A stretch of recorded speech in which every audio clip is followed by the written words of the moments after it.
Visio Bien-être, donc de Je voyage pour moi. Moi, c'est Magali. Donc, je vais vous expliquer un petit peu très brièvement le concept. Je voyage pour moi, c'est donc une agence événementielle et de voyage thématique sur le bien-être et la santé mentale et physique. Donc, en fait, étant donné les circonstances, on a donc décidé d'organiser des visios sur les différents sujets qu'on aimerait aborder lors de nos événements et de nos séjours. Et l'objectif pour nous, c'est de pouvoir répondre à différentes problématiques en apportant des clés. Et ces clés vont nous être apportées tout le long de nos séjours grâce à des experts et des experts qui peuvent être des conférenciers, des auteurs, des médecins sur les sujets, les différents sujets qu'on abordera. Et aujourd'hui, on a la chance vraiment d'avoir une invitée d'exception. Alors, Catherine Testa, qui est cofondatrice du site internet l'optimisme.com, qui est auteure également de plusieurs best-sellers, dont Oser l'optimisme, et qui aujourd'hui est, on peut le dire, hein, Catherine, la personnalité référente en France sur le sujet de l'optimisme. Alors, sache que nous sommes ravis vraiment de t'avoir avec nous parce qu'on sait que tu es très sollicitée. Et je suis vraiment ravie que tu aies accepté cette invitation. Et en fait, je tenais à dire à toutes les personnes présentes que te remercier parce que depuis le début, tu nous soutiens. Hein, on t'a contacté pour pouvoir intervenir lors d'un de nos voyages. Et tu as tout de suite trouvé l'idée géniale. Et vraiment, tu nous soutiens. Et c'est vrai que quand on parle à Catherine Testa, on ressort complètement reboosté. Pleine d'espoir, presque euphorique. Donc, on avait envie de partager avec vous tous qui nous suivez depuis le début aussi. Il y en a beaucoup qui reviennent régulièrement, ça c'est cool. De partager un moment d'optimisme avec Catherine. Donc, Catherine, bonsoir. Bonsoir à tous. D'être là. Merci pour l'invitation. Je sais ce que c'est que d'organiser des Zooms, mais c'est pas si facile. C'est clair, là, on a de la chance. C'est vrai que, écoute, les sujets te plaisent, les gens sont au rendez-vous. Et donc, ce que je voulais, moi, pour une première question, alors aujourd'hui, on va essayer de comprendre un peu mieux ce qu'est l'optimisme, comment essayer de mettre du positif un petit peu dans son quotidien. Et pour moi, ma première question, c'était de savoir, pour toi, c'est quoi l'optimisme en fait? C'est partir du prérequis pour qu'on peut se construire un avenir individuel et un avenir collectif meilleur qu'aujourd'hui et tout faire pour y contribuer. C'est pas une définition très scientifique et très sachante et savante en l'occurrence, mais j'aime bien parce que je la trouve simple et surtout en France on fait un amalgame entre l'optimisme et la naïveté. On se dit qu'être optimiste c'est presque être naïf et en l'occurrence pas du tout. Toute personne qui veut construire une vie de couple, quand tu connais le nombre de divorces, tu te dis que tu vas pas y aller globalement, donc il faut un peu d'optimisme. Tout sportif qui se lance dans un match de tennis se dit que il va peut-être le gagner. Tout entrepreneur, que ce soit un entrepreneur professionnel ou un entrepreneur de sa vie en l'occurrence, se doit d'être optimiste parce que c'est la base et c'est le prérequis à toute action, tout simplement. Et pourtant, on n'est pas naïf. Voilà. Non, on n'est pas naïf. Et justement, parce que l'optimisme, c'est un site qui… il y a énormément de personnes qui te suivent. Donc, c'est un sujet où les gens ont vraiment besoin de ça. Mais toi, comment elle t'est venue finalement, cette idée de créer ce site internet, l'optimisme? Alors, pendant des années, j'ai travaillé dans le développement durable. Et ensuite, je me suis intéressée au digital. Et à chaque fois que je travaillais dans ces domaines, on me disait, ma pauvre Catherine, le développement durable, tout le monde s'en fout. Et ayant vécu aux États-Unis, en Espagne, au Portugal, à chaque fois que je revenais en France, je me disais, mais c'est curieux, on a en France cette tendance à paraître intelligent quand on parle de ce qui ne va pas. globalement, je me rappelle en dîner, tu sais, dans ces dîners de société, on va te parler des crises politiques, démographiques, économiques, environnementales et de tout un tas de crises qu'on ne connaît pas, dont on ne maîtrise ni les tenants ni les aboutissants. On paraît intelligent à en parler. Et dès que je commençais à dire aux gens, mais alors, qu'est-ce que tu fais, toi, pour t'engager en matière de santé, d'éducation, de ville ou de citoyenneté, je ne sais pas, les gens me disaient, ah bah non, tu vois, enfin non, c'est trop compliqué, machin. Et du coup, pour moi, à un moment donné, il fallait redonner en fait ces lettres de noblesse à l'optimisme, montrer qu'il y avait des gens qui agissaient pour donner aux autres l'envie d'agir, montrer que c'était monsieur tout le monde, généralement, qui agissait en plus, et surtout pour sortir de ce prisme des médias anxiogènes qui visent en fait à mettre en avant ce qui ne va pas dans la société, tout simplement parce que on est un peu des animaux, alors on va cliquer sur les dangers potentiels, on est un peu voyeur, alors on va cliquer sur l'actualité du mec qui a mis le chat de sa femme au micro-ondes, et c'est des vraies actualités que je vous cite généralement, et comme on est tous, quand on se dit bah tiens il y a pire ailleurs, on va cliquer sur la fillette qui s'est fait écraser par une meule de foin, et c'est comme ça qu'on se retrouve à la une des médias avec des faits divers, et pour moi il fallait déplacer en fait le regard pour montrer aussi qu'il y avait plein de gens incroyables qui agissaient et qui donnaient l'exemple aux autres, en fait. Bah oui, parce que en fait, moi, pour avoir beaucoup voyagé aussi, on se retrouve souvent avec une étiquette un peu de râleur, le français, voire plutôt pas forcément être positif, c'est vrai. Et le fait est-ce que toi, à travers finalement toutes ces expériences, tu depuis que justement tu œuvres pour prôner quelque part l'optimisme, est-ce que tu sens que les Français sont vraiment des râleurs ou ça a peut-être changé Ouais. J'ai envie de te dire, oui, on est quand même des râleurs de base. Alors, tu as d'autres pays, il n'y a pas que nous. On est surtout un peuple de philosophes. Tu sais, on a une sorte, dans les plateaux TV, par exemple, tu vois beaucoup de philosophes. C'est quelque chose que tu verras jamais aux États-Unis. Je veux dire, aux États-Unis, tu verras limite l'entertainer un peu gourou qui viendra pour te donner du peps. Et je dis pas que ce soit mieux, hein. Et nous, en France, tu verras les philosophes, les intellectuels, et tu verras pas forcément les ou quelque chose, on pouvait pas, enfin, pourquoi ça a marché quand j'ai commencé à parler d'optimisme, c'est tout simplement parce qu'on pouvait pas me taxer de naïve. Quand tu as travaillé dans le développement durable en 2007, que tu lisais les rapports du GIEC en 2007, que derrière tu as travaillé dans la data et dans le marketing, que tu vois cette sorte de schizophrénie ambiante où on te pousse des produits dont tu n'as pas besoin, et avec un peu de data, globalement, il faut savoir ce qui est, on est capable de manipuler les consciences collectives. Et derrière, on disait aux gens, non mais sauvez la planète en parallèle, donc c'est soyez la France optimiste quand on consomme, mais sauvez la planète. Et il y avait une sorte de schizophrénie, et j'aurais pu vraiment tomber dans tout ce qui est collapsologie. Je ne sais pas si vous connaissez ces grandes tendances de l'effondrement, etc., qui sont des gens que je connais en plus. Je veux dire, ceux qui interviennent sur le sujet, c'est pour une grande majorité des gens que je connais bien et avec qui je partage beaucoup de convictions. Mais je trouvais que l'optimisme était beaucoup plus actif et c'était vachement plus enthousiasmant que d'aller sans arrêt critiquer, que d'aller sans arrêt râler. Après, il faut aussi des philosophes, il faut des gens qui aient un esprit critique. Tu vois, ça nous aide aussi à survivre, faut quand même le dire. Et l'optimisme, c'est pas de dire à tout le monde, bon, c'est bon, sautons tous par la fenêtre et si on se volait, tout va bien. Voilà. Du coup, il faut de tout. En fait, il faut toujours une juste limite. Et moi, comme j'arrivais avec un background de sacré pessimisme, quand même, tu vois, globalement, construire de l'optimisme, c'était montrer qu'en fait, on pouvait avoir des constats un peu négatifs de la société, un peu tristouille en plus, mais se dire, mais on a cette force motrice et cette force en nous, tu vois, qui nous permet d'aller choisir de quoi on a envie que notre demain soit fait, tout simplement. Alors, du coup, est-ce que tu as, et après on demandera à Angélique s'il y a des questions, mais est-ce que tu as des astuces ou des outils justement pour instaurer l'optimisme dans notre quotidien? Il y en a beaucoup. Le premier, on va dire que c'est de vivre la vie comme une expérience. En France, on a cette tendance à avoir une notion du temps, une notion socioculturelle du temps très figée. C'est-à-dire que parce que je fais ça aujourd'hui, demain, je vais faire ça.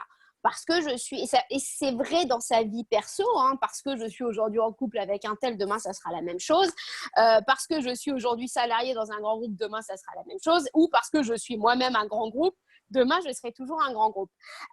L'enjeu, c'est vraiment d'avoir une sorte d'humilité face au temps, en se disant c'est pas parce que c'est comme ça aujourd'hui, ce n'est pas figé, le temps n'est pas figé.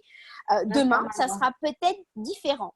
Et tu vois, avoir une notion de temps, de se distancier du temps, je trouve que ça nous permet de nous rendre très optimistes parce que ça nous permet de se dire, bah voilà, aujourd'hui c'est comme ça, demain ça sera différent et je vais essayer de construire quelque chose pour que ça le soit. Donc ça, c'est la première chose. La deuxième chose, c'est l'entourage. C'est assez dur à dire et c'est assez triste à dire, mais vivez dans une équipe au monde du travail, par exemple, de gens négatifs au quotidien, vous allez vous dire qu'il n'y a rien qui va. À l'inverse, entourez-vous de gens positifs et vous allez dire, ils vont vous donner cette sorte d'élan. Et du coup, ne pas critiquer les gens qui sont négatifs, c'est pas l'enjeu. Par contre, de se dire, bon, bah, il a raison dans son prisme et il n'y a pas de problème. Par contre, moi, je vais en choisir un autre parce que j'ai envie d'agir. Donc ça, c'est la deuxième truc. Et le troisième truc, c'est cette notion d'expérience dont je parle beaucoup, mais c'est surtout dans mon deuxième livre que j'en parle, en disant, au lieu de se dire que on va essayer de changer le monde, de créer une entreprise, de changer de vie, ou qu'on se dit que c'est ça la réussite, en fait, que c'est changer et aboutir à un objectif. Vivre la chose en tant qu'expérience. Tu vois, moi, quand j'ai lancé l'optimisme, tout le monde me disait, mais c'est pas possible de parler d'optimisme en France. Et au lieu de dire aux gens, je vais réussir à lancer un site qui va parler d'optimisme, j'ai dit, je vais voir si en France, on est capable d'accueillir de l'optimisme, si je suis capable de faire ça.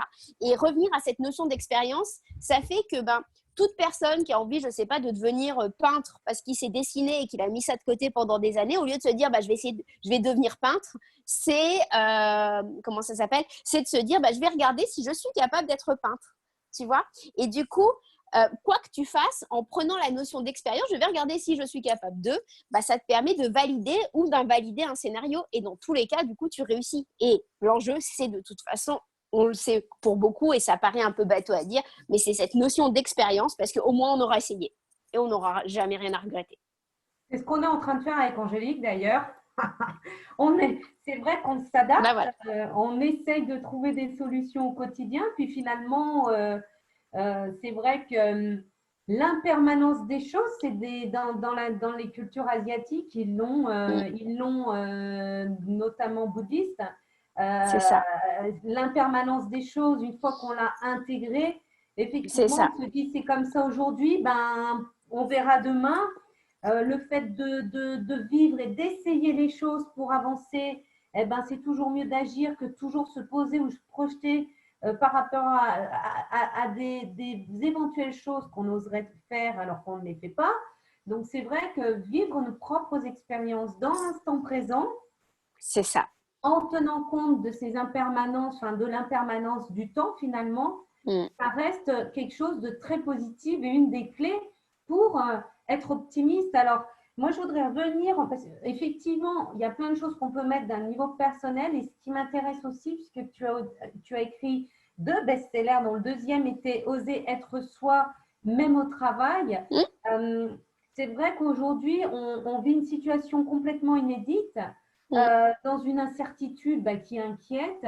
Et tu parlais justement de l'enthousiasme en entreprise, le fait d'être dans une bonne ambiance de travail pour pouvoir justement, moi je suis persuadée, mieux travailler. Et quels sont les conseils que tu pourrais nous donner pour rester positif par rapport à la suite, on va dire, et notamment pour son retour en entreprise, puisque dès le début du confinement, il y a beaucoup de gens qui appréhendent, se posent des questions, et comment rester positif et… oui. Globalement, pour la faire courte, tout le monde appréhende. Il faut quand même être clair, nous, on essaie de faire des sondages sur des populations très, très larges. Globalement, tout le monde appréhende parce que tout le monde va être marqué. On a tous vécu ce confinement de façon plus ou moins facile. On a tous fait des chemins intérieurs différents. Tu as des gens qu'on a confinés, à qui on a dit vous êtes d'aucune utilité en ce moment. C'est hyper violent. Tu as ceux qui bossent dans des branches métiers qui ne savent pas quand est-ce qu'ils vont reprendre, qui ont peur de perdre leur job. Tu as tous ceux qui sont dépendants des gros des grandes entreprises du CAC 40 qui elles-mêmes ne reprennent pas, du coup, l'effet goutte à goutte, enfin, les échelons les uns après les autres. Globalement, tout le monde est dans le même, plus ou moins dans le même bateau, avec des différences évidemment économiques. La première chose à dire, c'est qu'on est en train de vivre une situation d'incertitude. C'est la première fois qu'on vit ça parce que jusque-là, notre société a été créée pour gérer du risque. Donc, le risque, c'est qu'on envisageait tous les scénarios possibles et du coup, on avait des procédures pour gérer tout. Ah, elle va Pas mal revenir. de Hein. globalement. Ah oui. On t'a pas, excuse-moi, Catherine, Pardon. on t'a pas trop entendu, ça a coupé un petit moment. Ah, pardon. Du coup, vous m'avez entendu sur l'incertitude ? Oui. Alors voilà, donc c'est la première fois qu'on vit de l'incertitude. Généralement, on sait gérer le risque, donc on prend tous les risques potentiels et on fait des procédures pour gérer les risques. Et là, tout d'un coup, c'est de l'incertitude. Sauf qu'on ne nous a pas appris, nous, Français et d'autres pays, à gérer de l'incertitude. On nous a appris, notre système éducatif, quand tu le regardes de l'extérieur, il a fait de nous des exécutants. On nous a demandé on te dit ça, du coup, tu vas le revomir sur ta copie. Et on a fait de nous des exécutants avec une sorte d'aversion au risque et à l'échec dont on parlait tout à l'heure. C'est pour ça que tout à l'heure, je parlais beaucoup d'expérience pour ne pas parler d'échec en l'occurrence. Et du coup, on n'est pas armé individuellement pour savoir pivoter. Comme tu le disais, comme tu l'évoquais, Magali, on est dans un moment où il faut être agile. Tout d'un coup, quand tu es agence événementielle, tout d'un coup, tu te mets à faire du digital parce que globalement, des événements, tu n'en as pas. Moi, je fais des conférences à 1000, 2000 personnes. J'ai envie de te dire, je pense qu'il y en a pour un moment avant que je refasse ça. Mais en fait, il y a une sorte d'agilité et ça va être notre façon de voir la chose. C'est-à-dire que soit tu te dis, oh là là, ça va être hyper difficile de revenir au boulot. Tu as quand même le télétravail. Tout le monde ne va pas revenir au boulot le 11 mai quand même. Hein. Tu as tout le télétravail qui est incité. Tu as des entreprises. Moi, mon entreprise, par exemple, je ne remets personne au boulot le 11 mai et je ne suis pas la seule. Du coup, ça va être quand même progressif. Et soit tu te dis, c'est le moment de réinventer notre entreprise. Mais pour réinventer son entreprise, il faut oser lever la main en disant, moi, je pense qu'il y a un truc qui est dysfonctionnel. Et en fait, ça part d'un peu de confiance en soi, en osant dire que on pense qu'il faut faire différemment et globalement de capitaliser sur ce retour en disant bon voilà, on a des contraintes, on nous a donné des mauvaises cartes en ce moment, tu sais, c'est comme un jeu de cartes globalement, on nous a donné la carte virus et de toute façon la carte on l'a en main et il va falloir attendre, on va la rejeter à un moment donné, mais pour le moment elle est dans notre jeu, du coup il va falloir composer avec ça et ça ne sert à rien de s'y opposer. Et il faut se dire, voilà, comment est-ce que j'accueille, comment est-ce que je transforme une contrainte en quelque chose de positif et gérer la peur. Derrière, il y a la peur pour soi, pour sa famille, pour ses enfants, pour ses parents, etc., etc. Et ça, on n'y peut rien. Tu vois, il y a des choses sur lesquelles on ne peut pas avoir d'action si ce n'est d'accepter, donc d'avoir un principe de précaution. Tu as des entreprises, il y a des trucs de dingue dans les entreprises, des procédures où on te prend 2 fois ta température par jour, on te donne des masques, etc., etc. Donc, a priori, des entreprises vont être équipées pour t'assurer ta santé physique, mais derrière, il y a la santé morale à aller chercher. Et ça va se travailler avec ce goût de l'agilité et de se dire, de toute façon, notre société, elle va changer. Au moins pour l'année à venir, si ce n'est pour les 2 ans à venir. Ça ne reviendra pas comme avant le 11 mai. C'est une fausse croyance de penser que ça reviendra comme avant, tout simplement parce qu'on a tous vécu aussi des révolutions intérieures.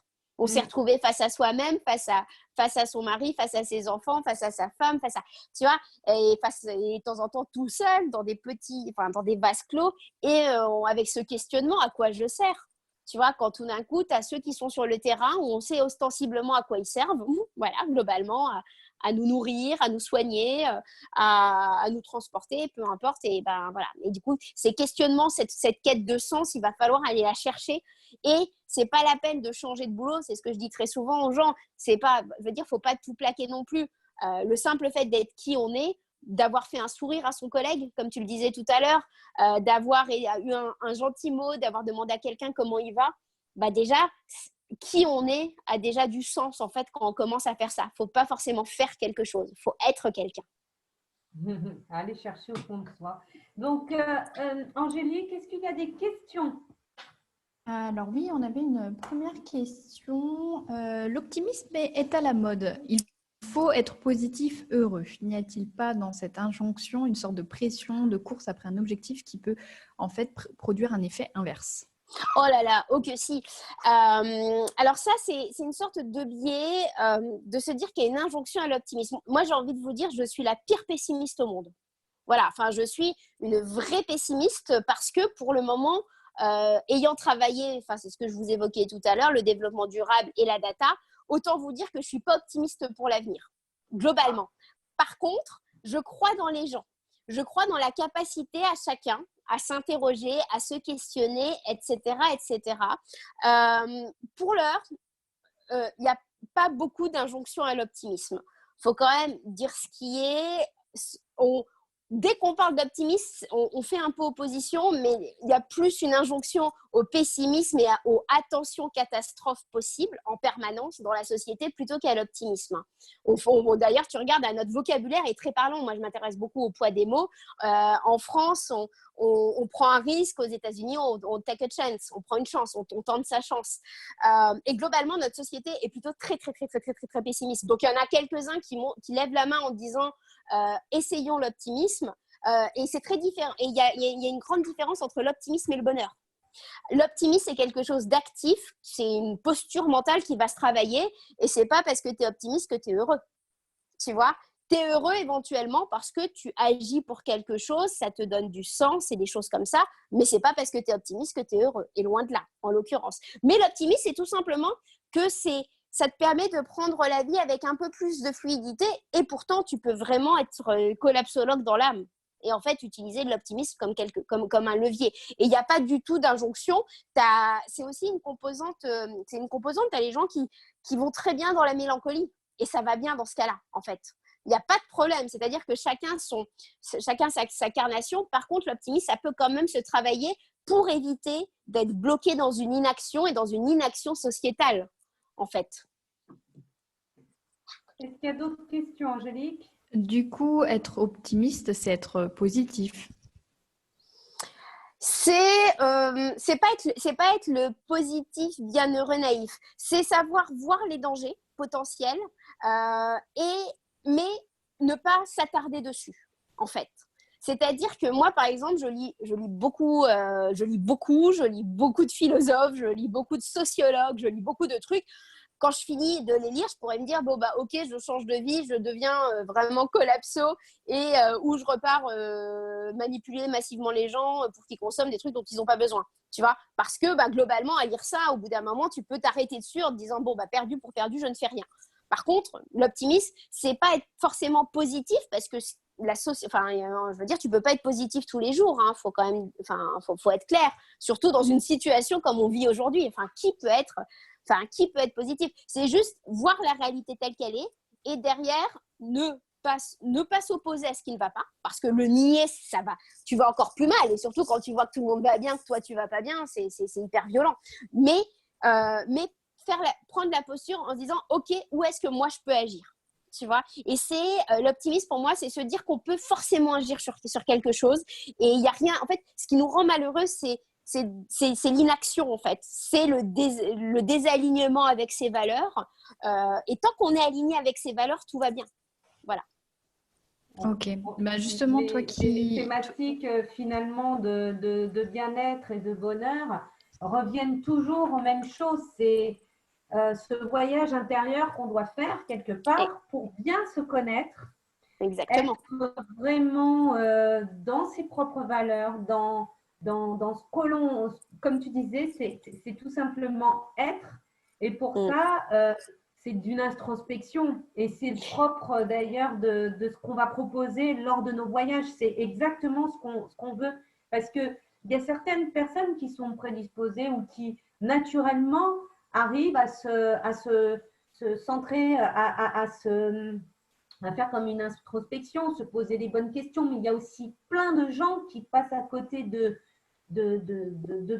leur vie parfois parce que et qui sont malheureuses parce qu'elles ne vont pas justement être en accord avec elles-mêmes, tout simplement parce que se sont jamais posé la question ou fait ce travail d'introspection. Ouais. Mais il faut dire quelque chose, c'est qu'on ne nous a pas laissé le temps de l'introspection. C'est-à-dire qu'on est dans une sorte de course en permanence. Tu regardes, je veux dire, et même nos expressions, le métro, boulot, dodo, à quel moment on a le temps de lire, à quel moment on a le temps de questionner ce qu'on est en train de faire. Tu regardes comment ça s'enchaîne, c'est-à-dire que tu finis tes études ou même pas et tu commences à bosser, puis tu montes les échelons un peu mécaniquement dans une entreprise. Et puis dès que tu commences à réfléchir, on te dit que c'est être faible que de réfléchir. Mais la réalité, c'est que vous papotez avec tous les grands patrons. Les grands patrons, ils sont coachés parce que, je veux dire, c'est vachement violent de vivre. Ah, on l'a perdu. Etc., etc. Et il ne faut pas en avoir honte. Tu vois ?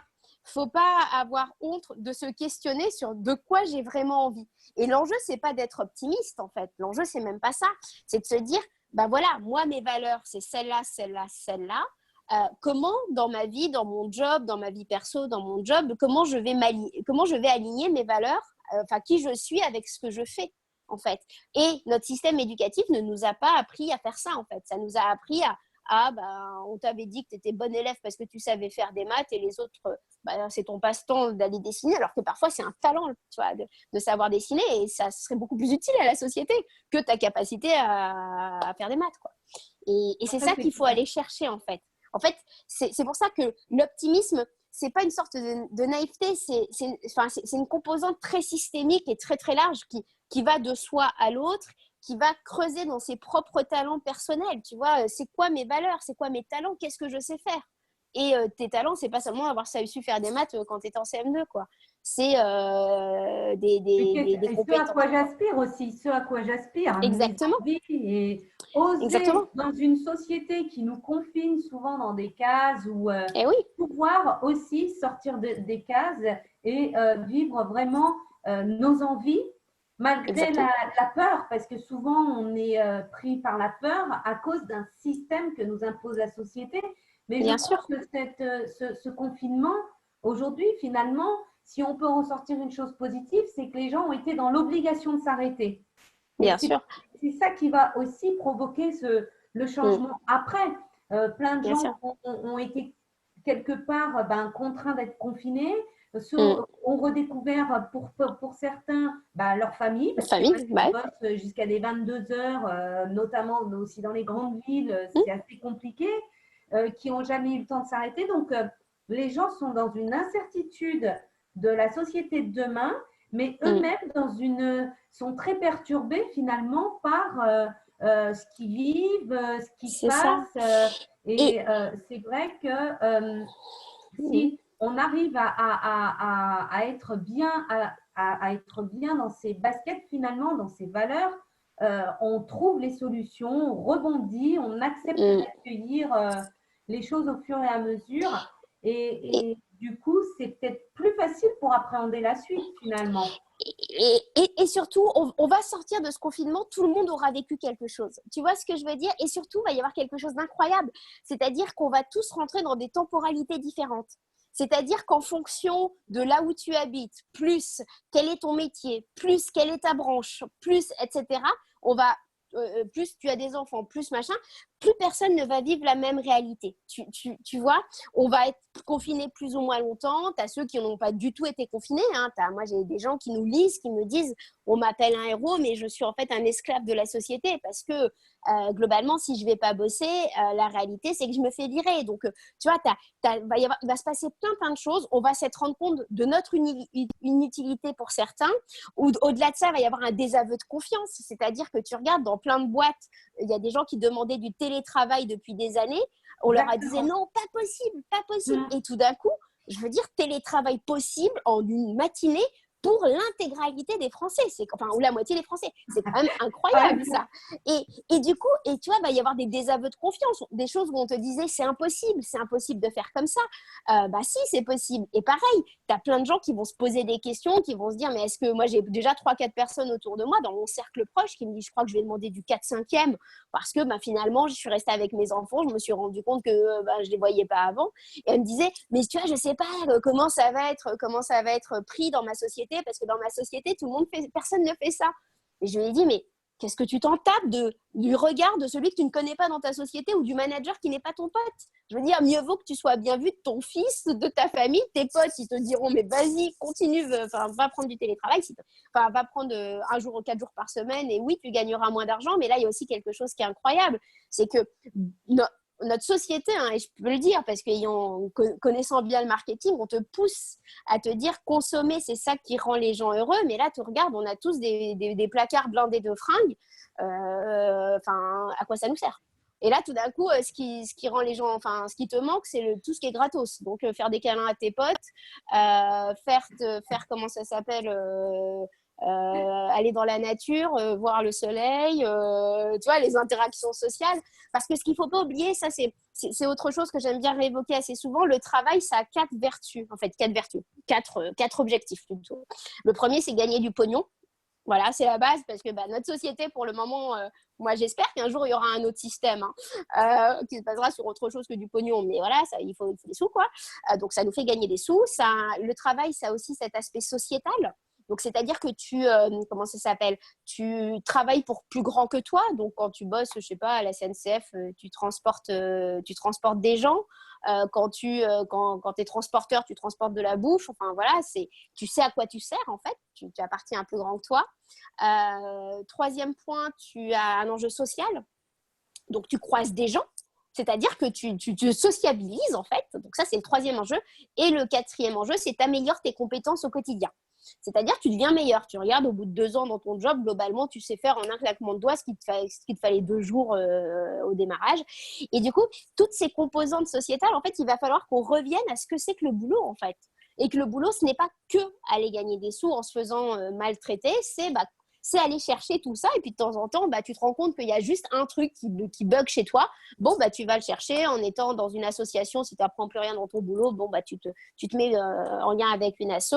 Tu vois, en fait, il faut toujours aller chercher ces 4 composantes qui font de nous, en fait, un être humain, en fait, et un être sociable. Et un mammifère, quoi. Enfin, un mammifère sociable. Voilà. Angélique, est-ce qu'il y a d'autres questions? Oui, tout à fait.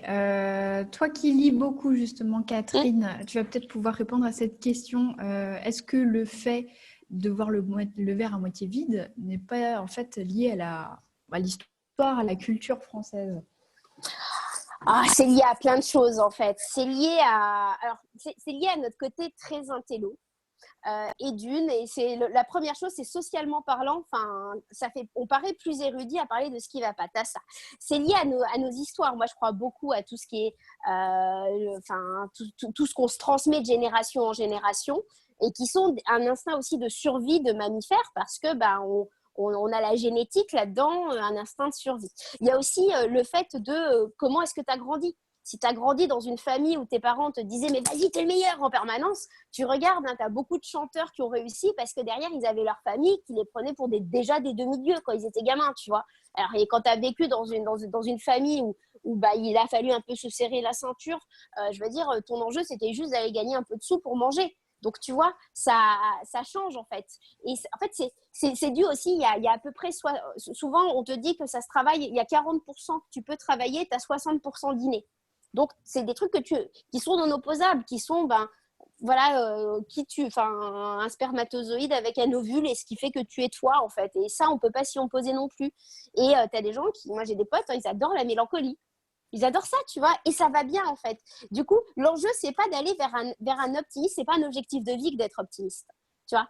L'optimisme, c'est juste une sorte de levier constructif pour s'aligner avec qui on est. Et moi, pareil, hein, je lis beaucoup de trucs et je lis beaucoup de bouquins sur l'éducation. Et franchement, quand tu vois le système éducatif, tu as peur. Je lis beaucoup de trucs sur le monde de l'entreprise. Je lis beaucoup de trucs sur la sociologie. Bah, ça peut faire peur. Mais c'est parce que de toute façon, ça fait beaucoup plus vendre. Hein, là, je vais vous parler en termes de marketing. Et la peur fait beaucoup plus vendre que le reste. Donc, mettez un titre bien violent, ça marche mieux qu'un titre un peu sympa.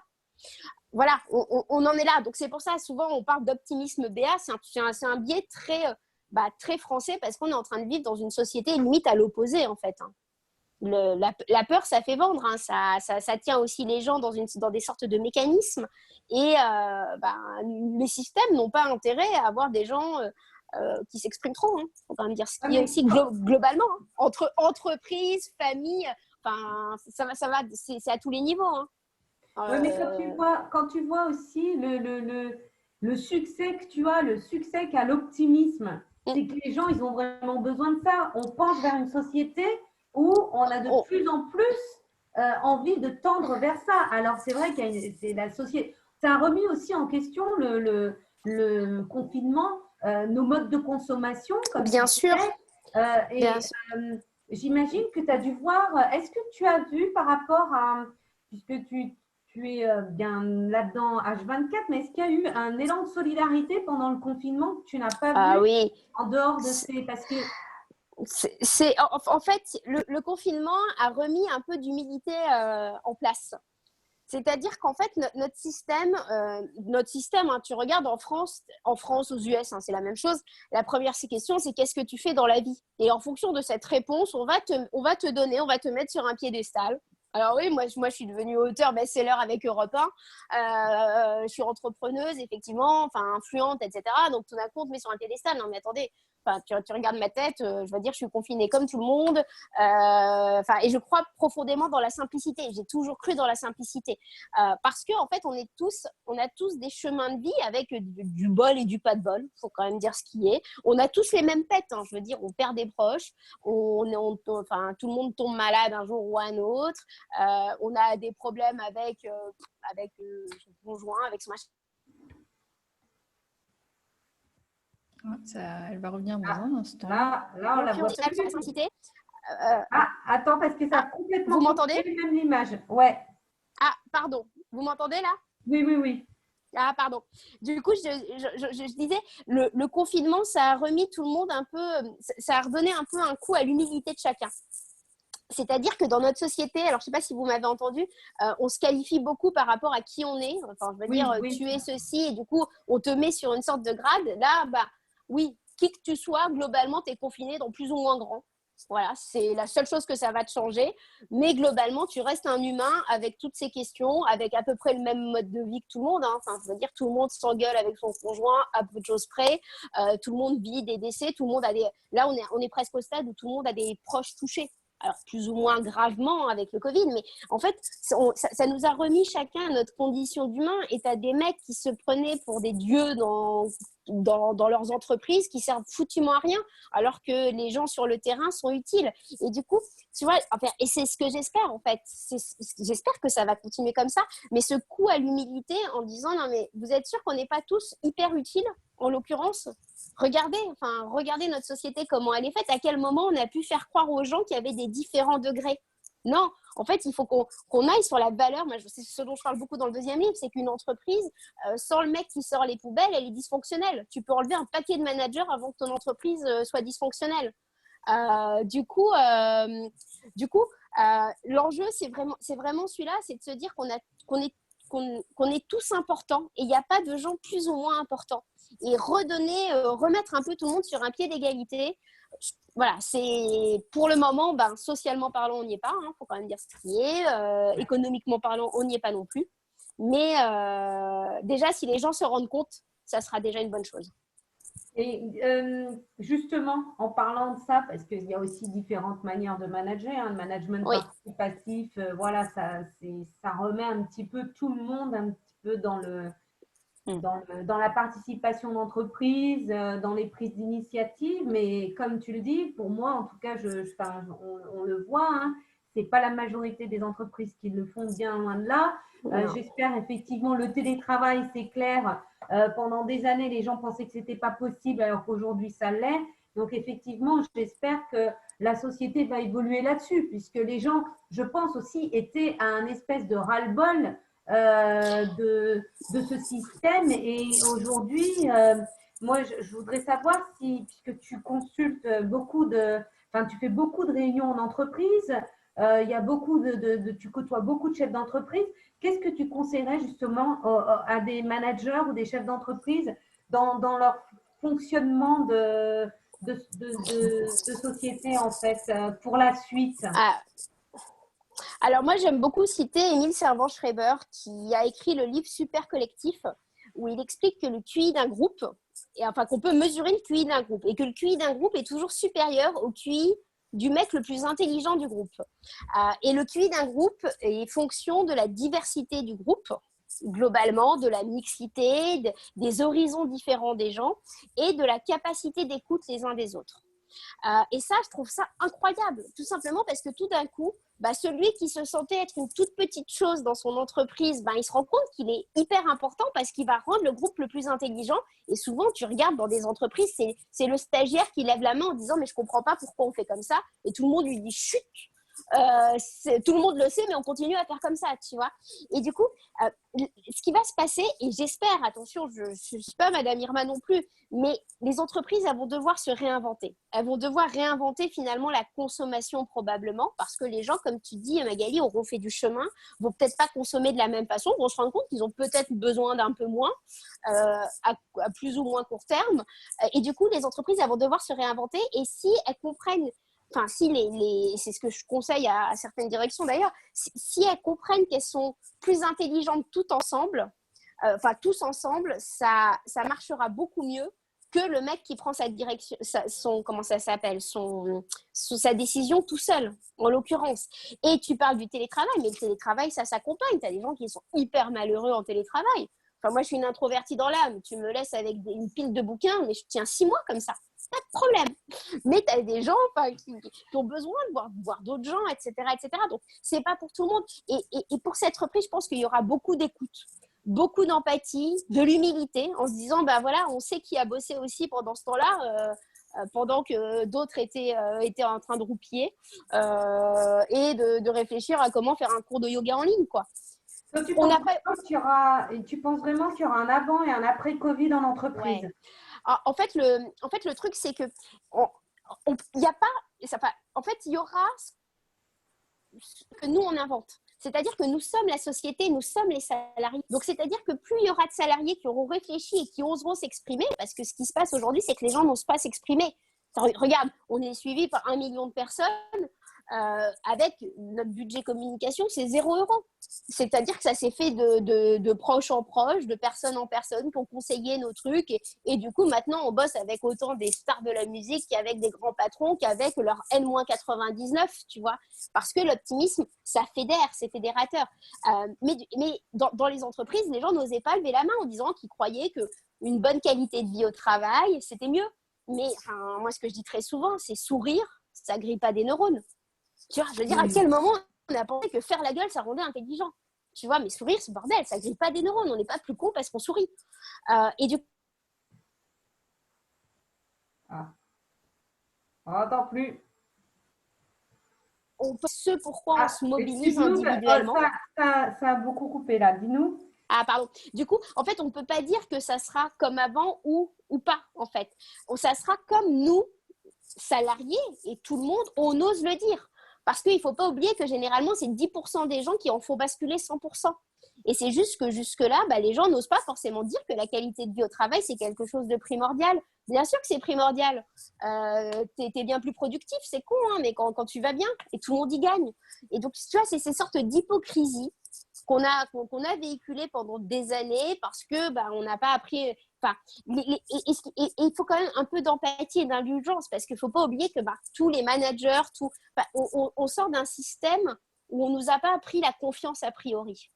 Ouais. Tu vois, on ne nous a pas appris à faire confiance. dans les chats, on voit la notion de confiance qui ressort dans les questions. Ouais. Oh, D'ailleurs, oh, oh. j'en ai Ah, pour rebondir sur ça. Après, on va passer aux questions parce que le temps file vite, Le temps c'est file et dingue. puis à 18h, on va essayer d'être pile poil C'est à l'heure. ça. Alors, donc, Christopher qui disait que le métier du manager doit muter en passant du contrôle à la confiance pour s'adapter à c'est ça. l'évolution des consciences et surtout à la génération Z. Ouais. Dont je fais partie Ouais, aussi, qui ne fera pas d'efforts en fait. On en avait parlé, ça a été un long sujet de discussion avec Magali également à l'époque où on était salariés toutes les deux. La génération Z, ceux qui ont entre 20, moins de 30 ans dans vos entreprises, ça Il y a passera un plus. conflit même intergénérationnel en fait. On Ouais. sait parfois, on n'a pas les mêmes attentes. Alors, en fait, la génération Z, elle est pas que érudite. En fait, elle se polarise. C'est-à-dire que votre génération, et surtout les alphas, globalement, tu as ceux qui sont hyper conscients de ce qui se passe et tu as ceux qui sont en train de se noyer en selfie d'eux-mêmes. Tu vois ce que je veux dire? Et il y a une sorte de dichotomie, du coup, génération Z, génération alpha, tu as ceux qui deviennent de plus en plus sachants parce qu'ils ont un accès à la connaissance et une curiosité. Et tu as ceux où c'est l'opposé, franchement, enfin, ça devient juste des miroirs d'eux-mêmes en train de danser sur TikTok. Hein. Voilà, Oui, donc je mettrai un une petit modulo. génération aussi. C'est une génération qui, malgré tout, est la plus jeune génération, c'est une génération de partage. Ils partagent les voitures, ils partagent les apparts. Et en fait, ils ont cette envie de partager que l'ancienne génération n'est pas un du tout. peu moins, oui, c'est vrai. C'est vrai. Mais de toute façon, tu sais, il y a un truc qui est hyper intéressant quand vous lisez les articles sur qu'est-ce que c'est que l'élite. Tu sais, pendant des années, l'élite, ça a été le mec qui était banquier dans une grande banque, tu vois, avec un parcours assez linéaire. Maintenant, l'élite, c'est... Enfin, tu regardes les articles des Échos qui font plein de clics, c'est le mec qui était dans une grande banque qui est devenu boulanger. Mais jusque-là, les boulangers, tout le monde s'en foutait, tu vois. Mais ça devient vachement sexy de devenir boulanger quand tu as été dans une grande banque. En fait, il y a des sortes de trucs un peu curieux. Mais globalement, demain, il y a quand même beaucoup de gens qui disent que l'élite, ça va être celle qui s'engage, que ce soit pour la bouffe ou pour un changement sociétal, développement durable, etc. etc. Après, l'élite, c'est qu'est-ce qu'on en fait nous? Tu vois, c'est nous les gens, en fait. Donc, il n'y a plus de... En fait, ce qu'il faut bien comprendre, c'est qu'on ne peut pas... je me suis excitée sur un article du Parisien, mais qui s'est excusé finalement, où il disait, il raconte le monde d'après. Mais le monde d'après, c'est nous qui le créons.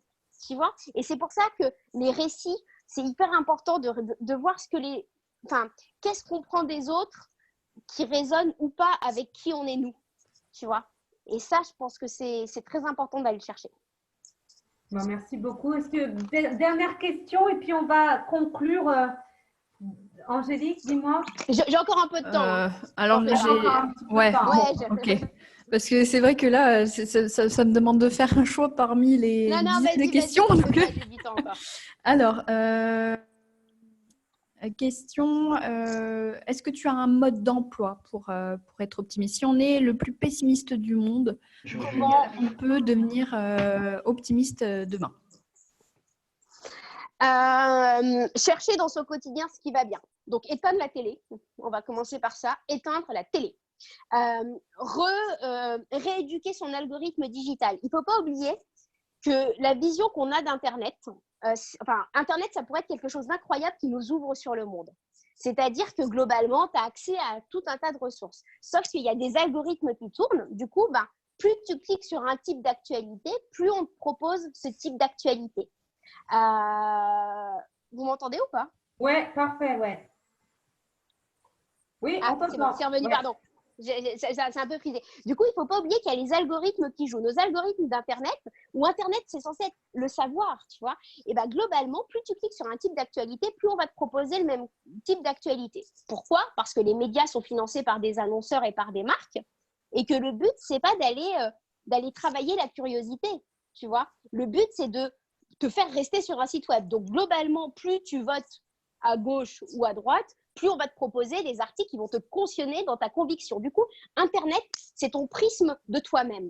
Moi, vous allez sur mon Internet, vous regardez mon Facebook, mon LinkedIn et mes réseaux sociaux, vous vous dites qu'il y a des gens incroyables qui sont sympas, intelligents, bien câblés et qui s'engagent pour les autres. Parce que j'ai éduqué mon algorithme à aller chercher ce qu'elle est bien. en me disant de toute façon, il suffit que je mette les médias pour voir ce qui ne va pas. Donc, voilà. Donc, travailler, éduquer son algorithme et c'est faire l'exercice d'aller chercher ce qui va bien parce que autant ce qui ne va pas t'arrivera tout seul, autant ce qui va bien, il faut aller le chercher. Donc, déjà, je pense que c'est le prérequis pour aller travailler son optimisme, c'est de rééduquer son réseau, son algorithme digital et aussi son algorithme humain. Donc, de regarder qui sont les gens autour de toi, qui t'inspirent et de commencer à faire quelque chose. Quand tu as un projet, quel qu'il soit, hein, que ce soit dans une asso, que ce soit de te mettre à faire des meubles, que ce soit de construire un site web pour ton cousin Germain qui lui-même a une asso, dès qu'on a un projet, dès qu'on a quelque chose de constructif, on n'a plus le temps en fait, de se laisser aller au pessimisme. Donc, être dans l'action, quoi. Oui. Est-ce que tu connais des systèmes scolaires ou dans le monde ou quoi qui éduquent en fait les jeunes à l'optimisme parce qu'on se rend compte, comme tu le disais tout à l'heure, que l'éducation, etc., on nous apprend plus à, à faire qu'à être. Est-ce que tu connais des systèmes dans le monde ou même en France, hein, sait-on jamais, qui sont plus dans l'être, dans l'optimisme justement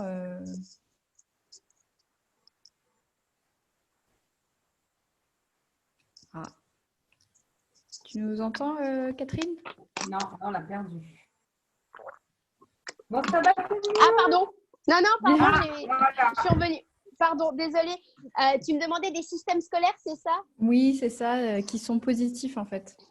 Alors, tu as plein de tendances dans les systèmes scolaires. Tu as les écoles démocratiques, tu as les écoles Montessori, etc. Moi, je ne suis pas une sachante dans le domaine. Une chose est certaine, c'est qu'un professeur, quand il ferme la porte de sa classe, il va exprimer son devoir patriotique presque. Hein, quand tu es prof, tu éduques la nation, en l'occurrence, de façon différente. Et ça, c'est la même chose que dans le monde de l'entreprise, c'est la même chose que dans le monde entrepreneurial et autres. En l'occurrence, c'est l'individu qui va changer parce que le prof, il va se rendre compte que tu as du talent et il va te dire, vas-y, cultive ce talent que tu as et c'est pas grave si tu n'es pas bon en maths. Tu vois, et c'est du personnel et tu peux avoir des profs incroyables. D'ailleurs, on se rappelle généralement tous d'un prof qui nous a passionnés dans un domaine et dans lequel on n'a pas été passionnés pendant toutes les autres années parce qu'il avait ce talent. En fait, il avait ce talent d'aller du verbe parfois et parfois de l'empathie, de la compassion. Du coup, non, je connais pas de système. Je pense que le monde de l'éducation va devoir se réinventer. Mais je connais pas, il n'y a pas une bonne école versus, il y a des bons professeurs, tu vois, et qui sont de ceux que tu gardes en mémoire 30 ans plus tard. Voilà. Tout à fait. D'autres questions, Angélique? Oui. Du coup, si on devait résumer, être optimiste, c'est simplement en fait être soi, sans soucier de son éducation, en adéquation avec soi-même en fait. Ouais, être optimiste, c'est d'abord se connaître. C'est triste à dire, mais une fois que tu te connais, tu es capable de te dire, bon, bah, moi, je sais qui je suis déjà. Alors, parfois, c'est le travail d'une vie, hein, tu vois. Enfin, même moi, je pense qu'il manque des bouts, quoi. Mais c'est de se dire, bon, bah voilà, il y a un environnement extérieur. Et je suis chimiste à la base. Hein. J'ai fait de la physique quantique, donc rien à voir avec l'optimisme. Hein, donc, j'ai des sciences dures. Hein, donc, voilà. Et se dire qu'on est en équilibre avec l'extérieur, en fait. Et du coup, comment est-ce qu'on peut réussir à être le plus équilibré avec l'extérieur et du coup, ça, généralement, c'est aussi faire des choix.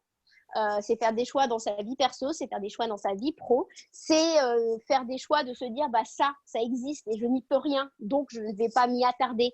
Je vais aller chercher là où moi, je peux agir. Et c'est cette complexité entre soi et les autres, en fait. Et l'optimisme, c'est trouver le meilleur équilibre et construire son parcours de vie en synergie avec des gens, etc., etc. Est-ce que être croyant, pratiquant, peu importe en quoi, en qui, est-ce que ça peut faciliter le chemin vers l'optimisme? Souvent, on dit que les gens qui sont croyants réussissent mieux que les autres parce qu'ils ont cette… Et j'intervenais justement la semaine dernière avec le Maroc et ils me disaient en fait là-bas le confinement n'était pas respecté parce qu'ils se disaient que de toute façon ça serait la volonté de Dieu s'ils attraperaient le coronavirus. C'est un truc, tu vois, qui n'arrive… Enfin, en France, il n'y a pas ça, tu vois, c'était curieux comme mode, mais en fait, effectivement, quand tu crois en quelque chose, Et ça peut être croire en toi, ça peut t'as beaucoup de gens, ils te disent, nous sommes l'univers incarné, nous sommes un, nous ne faisons qu'un. Ça peut être croire en plus grand que soi, on a un Dieu extérieur, ça peut être croire dans les autres. Enfin, tu vois, la croyance, effectivement, te permet peut-être une sorte de lâcher prise plus facile, et souvent, tu regardes les gens croyants, entre guillemets, réussissent souvent mieux dans certains types de religions, parce qu'ils se disent que c'est la volonté de l'autre, et du coup ça permet généralement une meilleure résilience. Après à chacun ses convictions, en fait. Pour moi, l'optimisme c'est adogmatique, et je trouve ça bien parce que ça peut se plugger quelle que soit sa religion, et qui que l'on soit, en l'occurrence. Par contre, je pense effectivement que ça joue, mais peut-être plus dans la résilience, en fait. Est-ce que tu as eu un mentor, une personne connue ou pas, qui t'a donné en fait un exemple d'optimisme à toute épreuve? Non. Non, moi, j'aime bien Paulo Coelho. C'est en lisant L'Alchimiste que je me suis dit, oh tiens, on est deux à penser pareil. Puis après, je me suis rendu compte qu'il y avait 15 millions d'autres personnes. Voilà. Et du coup, je me suis dit, je suis pas la seule. Parce que pendant très longtemps, moi, je suis d'origine de base scientifique. Donc, voilà, je suis diplômée en physique-chimie, puis en développement durable, dans des milieux très rationnels. Du coup, quand j'ai commencé à parler d'optimisme, mais personne ne me comprenait. Tu vois, les mecs, ils disaient, mais elle pète un plomb. Mais comme j'avais toujours eu un coup d'avance sur le développlement durable, sur le digital, etc., globalement, on m'a écouté pour ça. Et du coup, on s'est dit, on va quand même l'écouter parce que elle est quand même pas si perchée que ça.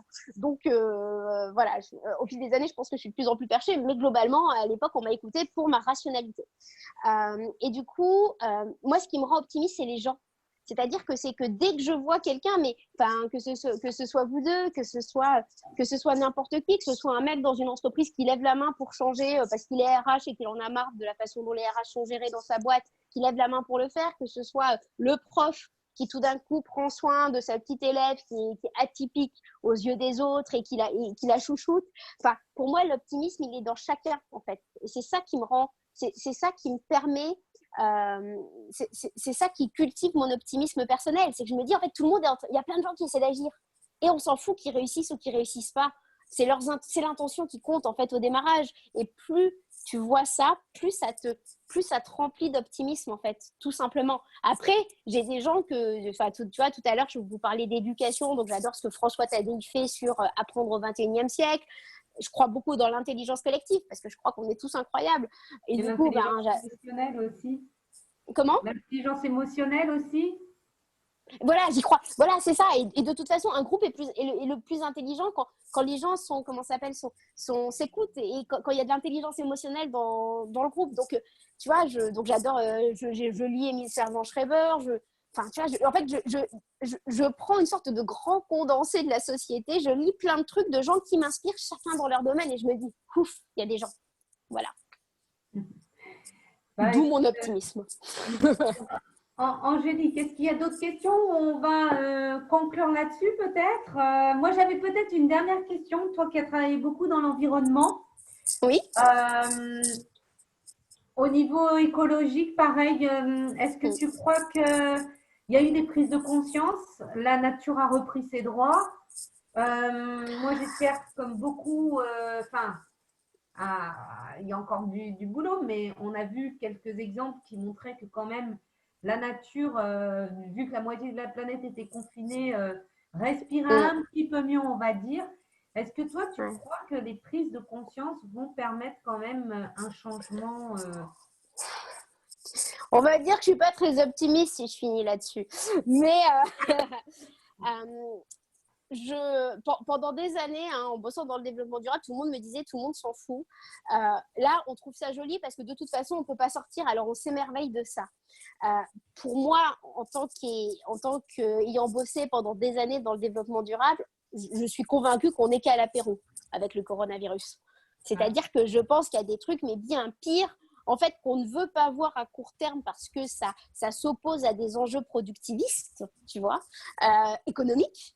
et du coup, on les met de côté en se disant ça n'existe pas, mais qui vont nous arriver dans la figure, tu vois. Enfin, et ma vision, c'est coronavirus égale apéro de bien pire. Alors, le bien pire, c'est à horizon 5 mois, 5 ans, 50 ans, je ne sais pas. Voilà. Mais, et les gens, je pense qu'ils vont avoir une prise de conscience de leurs fondamentaux, de ce qui est nécessaire pour eux. Ils vont se rendre compte qu'il y en a quand même beaucoup qui sont en train de se dire qu'on les a quand même pris pour des cons. Tu vois, pendant des années, parce qu'ils n'avaient pas pris le temps de réfléchir. En fait, il faut voir aussi notre course à, il faut toujours l'appart un peu plus grand, il faut toujours le job un peu mieux. C'est aussi il y a une sorte de course au temps, et là, quand tu t'arrêtes, tu te dis, ok, mais en fait, j'ai tout ce qu'il faut pour vivre. C'est-à-dire que, à partir du moment où j'ai un toit, un peu de bouffe et quelques fringues, j'ai finalement assez. Qui c'est qui m'a pris pour un con pendant assez longtemps pour me faire croire autre chose? Du coup, il y aura une sorte de défiance, mais qui sera l'homme reste égoïste. Et tant que ça s'impacte pas directement sur lui, genre il a plus de quoi bouffer, sincèrement, je pense qu'on va mettre du temps à vraiment avoir cette conscience écologique, parce que tu te dis que les autres le font, alors pourquoi c'est toi qui te priverais? Donc, Ouais. je suis optimiste pour qu'il y ait ces petites graines qui soient plantées sur que les gens partent naturellement d'eux-mêmes vers de la décroissance, parce qu'ils vont se rendre compte qu'ils vont tout simplement mieux, à pas monter les échelons, parfois à se dire que le plus n'est pas le mieux. Moi, je dis, en fait, dans mon premier bouquin, j'ai cette phrase à un moment donné, le meilleur en soi, c'est pas forcément le meilleur pour soi. Tu vois, tu as plein de gens qui acceptent une sorte on a servi quand même assez les gens, hein, dans le monde de l'entreprise, il faut quand même le dire. Ils acceptent une sorte de soumission un peu naturelle parce que c'est normal, parce que voilà, faut changer, etc., etc. Parce que parfois, au regard de son compagnon, de sa compagne, faut avancer au regard de ses potes, au regard de sa famille. Donc ça, des sortes de codes sociaux. Et là, j'espère qu'on va retourner un peu à l'essence de chacun. Et si on revient à son essence, on va se rendre compte qu'il y a tout un tas, il y a quand même un bon paquet de trucs qu'on peut jeter qui nous servent pas, tu vois. Et donc peut-être que cette prise de conscience, elle viendra plutôt vers l'intérieur, en fait. C'est toujours cet équilibre de l'intérieur vers l'extérieur. J'ai un peu moins confiance dans les gens à ne pas oublier, en fait. Mais bon, c'est pas très optimiste de finir comme ça, dis-moi. Pose-moi une dernière question, Angélique. Alors, dernière question, est-ce que tu connais les travaux de Gunther Pauli et son économie bleue, sur l'économie dans le sens de l'optimisme? Alors, moi, je ne connais pas. Bien sûr. Alors, je vais pas me lancer là-dedans, hein. Non, ça serait très prétentieux de. En fait, il t'explique. Il faut voir que notre système économique, il n'est pas basé. Enfin, notre système. Alors, je suis désolée s'il y a des financiers dans les gens. Je sais pas qui écoute, en fait. C'est hyper violent de faire un truc comme ça, parce que je pense que je peux vexer des profs, des financiers, des managers. Je suis désolée, hein, vraiment, mais j'aime bien m'exprimer avec un peu d'authenticité. En fait, il faut voir qu'en ce moment, la finance, quand tu papotes avec des financiers, c'est très tourné sur. C'est presque la loterie en ce moment. C'est-à-dire que tu regardes, hein, tu joues en finance, tu regardes, tu vas miser sur un machin, tu vas regarder si le cours, comment ça s'appelle, si le cours du truc va prendre, et tu vas revendre. Et limite, c'est le casino des gens qui ont du pognon et des boîtes qui ont du pognon, tu vois. Enfin, maintenant, c'est même des algorithmes qui comment ça s'appelle, tu vois, qui placent les enchères, ça. Et ça n'a plus d'économie réelle, en fait. Tu vois. Et l'économie bleue, c'est d'aller chercher une économie qui se pose sur d'autres fondements, en fait, sur d'autres, comment ça s'appelle, sur de la vraie valeur, sur une sorte de lien profond entre ce qui est la planète et ce qui est de l'économie. En fait, et là, la finance, elle spécule toute seule, et comme personne ne comprend ce que c'est, tout le monde se dit, enfin, tout le monde accepte. C'est aussi ça. Mais faut lire Gunther Pauli pour comprendre, hein. Je vais surtout pas essayer de faire ça en quelques mots, mais c'est passionnant à lire. Tu vois. Super, c'est noté. En attendant, on peut, on peut peut-être faire une petite promo de tes ouvrages. Livre. Donc, tu as 2 livres du coup, Oser l'optimisme et Oser l'optimisme même en entreprise, c'est ça? Non, c'est Oser être soi, même au travail. Parce qu'en fait, dans le premier, en fait, dans le premier livre, je parlais vraiment d'optimisme en me disant il faut donner les clés. Donc globalement, les 2 livres hein, ils sont sortis en poche. Hein. C'est 5,95 parce que je veux que ce soit très, très inclusif. Donc, c'est surtout pas un bouquin à 25 balles, quoi, globalement. Donc, les deux sont en poche à 5,95. Et du coup, dans le premier, je me disais, il faut des clés. Donc, tu me les as demandé tout à l'heure, Magali. Ça va être des trucs assez factuels, des petits exercices à faire au quotidien. Et dans le deuxième, je me suis rendu compte que ce qui était important, c'était notre parcours individuel. C'était qui on était, quel allait être notre chemin, en fait. Et il y a une question et du coup, les deux sont très, très complémentaires. Et c'est vraiment oser être soi, c'est la quête. Et je parle de cette société dans laquelle on vit, où globalement, tu regardes, hein, tu regardes les téléréalités en ce moment, le plus faible sort. C'est hyper violent de vivre dans une société où tu vois, vous êtes le maillon faible, au revoir. On est dans une société de la notation à court terme. En fait, on est dans une société du court terme en permanence, hein, avec, je veux dire, c'est la même chose dans la finance, dans l'entrepreneuriat. C'est quoi ton plan à 5 ans? Non, mais attendez, moi, mon plan, il est à 20 ans. Tu vois, enfin, voilà, c'est quoi ma vie? Du coup, le deuxième est vraiment sur cette thématique-là. Et j'ai une question à poser à tout le monde qui, pour moi, me taraude, hein, et que j'adore poser. C'est si votre vie était une métaphore, quelle serait-elle? Et j'aime... Je ne sais pas si vous m'entendez. Oui, vous m'entendez. Ouais. J'aime bien la poser parce que tu vois, dans le premier livre, pour moi, la vie, c'était une sorte de chapitre, tu sais, successif avec des actes et des scènes. Dans le deuxième livre, je me disais, mais non, en fait, tu vois, et de temps en temps, tu changes de décor. Tu as des nouvelles personnes qui rentrent. Ah, tu m'entends plus. Si, on t'entend. Si, on Tiens, t'entend. pardon. Donc voilà, dans le deuxième livre, je me disais, c'était une mélodie. Tu sais, tu as des temps, ça va parfois, c'est dramatique parfois, et puis après, la mélodie, elle est un peu plus légère, et puis de temps en temps, tu as des retours, tu reviens 3 mesures avant, parce que tu n'as pas bien compris la leçon, tu vois. Enfin, et dans le troisième livre, pour moi, je suis en train d'écrire le troisième livre, pardon, tu sais, c'est une sorte de pulse, c'est-à-dire qu'on te donne des éléments de compréhension, et tu vois, et tu fais une sorte de pulse. Et du coup,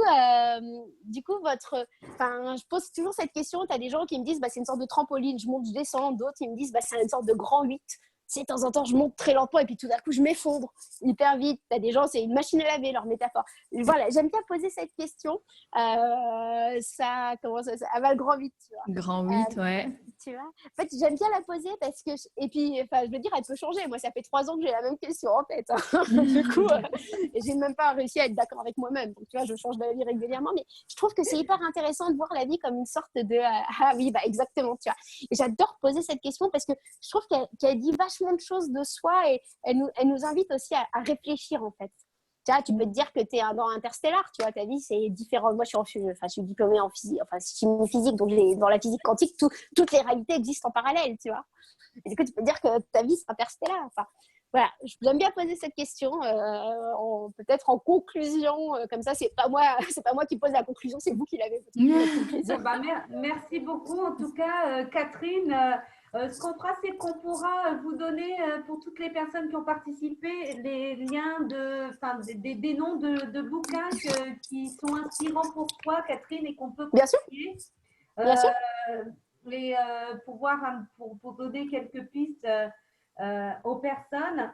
Vraiment, un grand merci à toi de ta disponibilité. Et puis, j'espère qu'on te retrouve bientôt dans soit les événements qu'on va organiser dès le mois d'octobre, on espère, et en 2021, des séjours.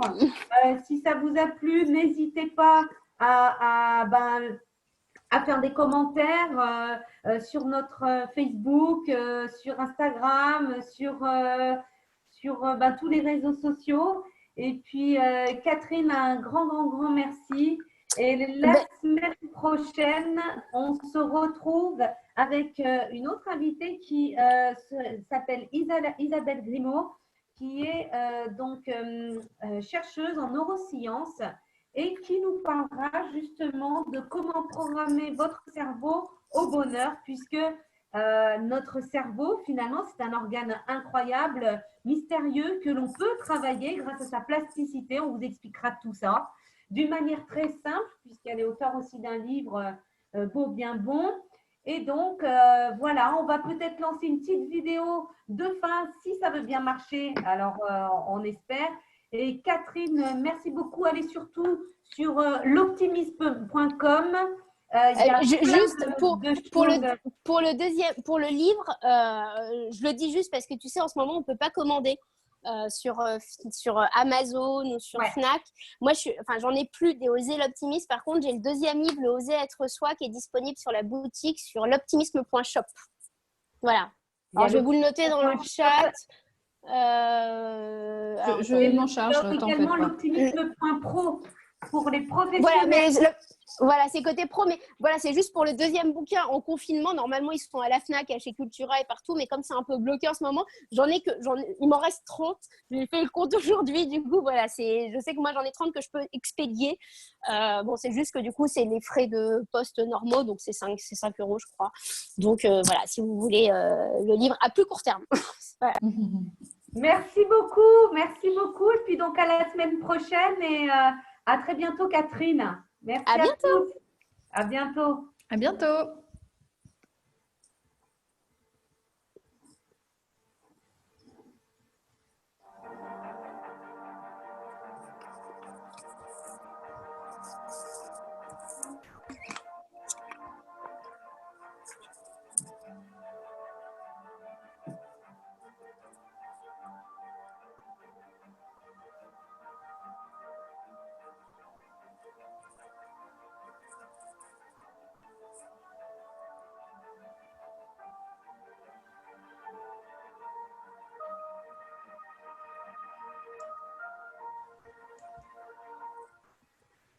Et voilà, donc c'était notre petite vidéo pour terminer.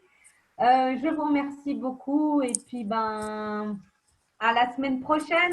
Angélique, tu veux dire un petit mot? À bientôt. J'espère pas à avoir été bientôt. trop bavarde. Merci. Je suis partie dans tous les super. sens. Non, c'est super. Merci beaucoup. Et puis, allez liker notre page pour ceux qui ne l'ont pas fait ou abonnez-vous au compte Je Voyage pour moi sur Instagram. À bientôt. Bonne soirée. Bonne À soirée. tout vite.